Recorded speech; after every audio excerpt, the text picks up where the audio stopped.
Dostlar, bugün toylarda eləyə biləcəyiniz yeni bir hərəkət öyrənirik, getdik. Hərəkət sağ ayaqla başlanır və 8 sayda yerinə yetirilir. Sağla qabağa addım atdıq, sol arxaya, 180 dərəcə fırlandıq və sol ayaq üzərinə tullanırıq.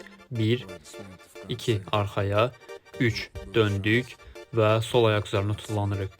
1, 2, 3, 4, 1, 2, 3 və 4. İndi isə əlləri öyrənək. İlkin vəziyyətdə əllərimiz arxada yığılmış olur. 1 sayında qabağa açdıq, 2 də sinədə yıxdıq, 3 yenə qabağa açdıq və 4 də arxada yıxdıq. 1, 2 yıxdıq, 3 açdıq və 4 arxaya. 1, 2, 3 və 4. Son olaraq əllərimizi və ayaqlarımızı birləşdirək. Hərəkətdə əllərin və ayaqların sərtliyinə və dəqiqliyinə fikir verin. Dərslərimizə qoşulmaq üçün WhatsApp nömrəmizə yaxud da mesaj bölümünə yaza bilərsiniz.